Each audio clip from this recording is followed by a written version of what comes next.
Idol, paano ako makakapagsimula sa pagbablog? Isa rin tong dialysis patient. So, sagutin natin. Sa pagbablog, syempre kailangan nagpapakatotoo ka. Number 1 dyan is hindi ka mahihiyain. Number 2 dyan, kailangan entertain mo yung mga bawat tinatanong lang. Which is hindi mo lahat masasagot. Pero ano ba naman yung oras-oras o yung mga minuto tuwing hahawak ka ng cellphone, mabisita mo yung mga komento nila. So, number 3, engagement content. Ito yung sinasabing engagement na kung saan natural yung paggawa mo ng content, hindi copyright pagdating sa music. Make sure lang walang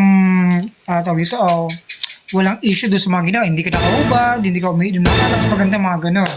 And make sure, iwasan po natin yung watermarks sa pagbablog. Siyempre, halimbawa, yung content natin ginawa natin sa TikTok, yung content natin ginawa natin sa YouTube, ginawa natin sa CapCut.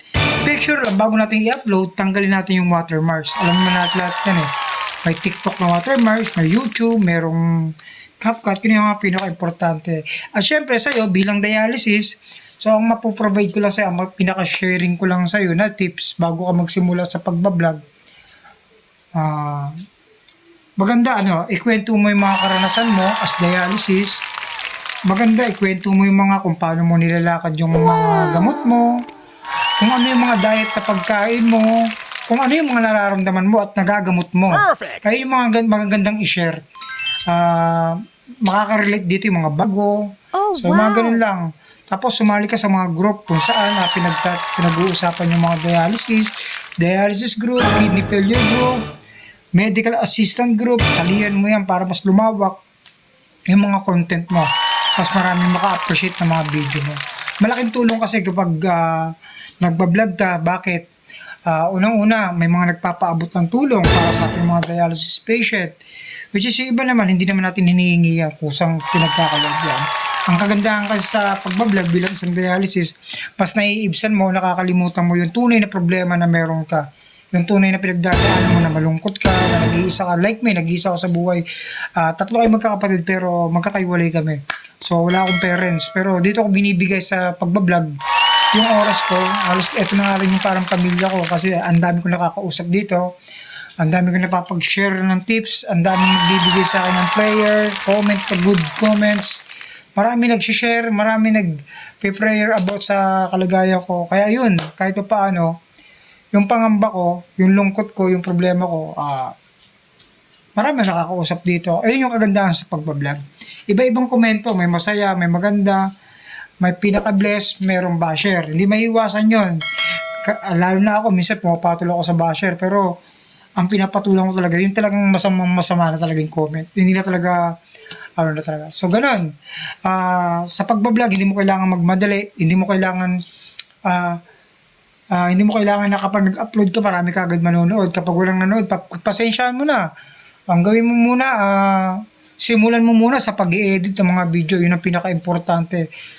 And after siguro nyon, pag nakikilala ka na, wag mo munang habulin yung kita. Yan ang pinaka-importante.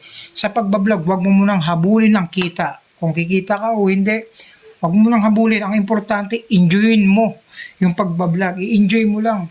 Kung sino yung makakasalamuha mo, kung sino yung basher mo, kung sino yung mga manonood at magre-react ng video mo, i-enjoy mo lang at ipagpasalamat mo yung mga taong mag-share ng video mo.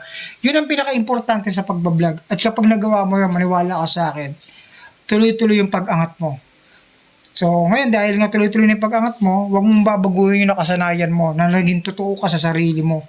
Na ipinaparating mo, isinesend mo sa mga kapwa natin Pilipino, sa mga dumaranas ng dialysis, na kung gaano kahirap dito sa mundo natin, dito sa sitwasyon. Kaya yun guys, sana guys, nasagot ko yung mensahe mo, yung tanong mo. And syempre sa mga nagtatanong, yes, dialysis na natin bukas. Walang katapusang tusok, walang katapusang higa, upo, sakit ng ulo, minsan pagsusuka, muscle cramps, lahat dalas ko na yan.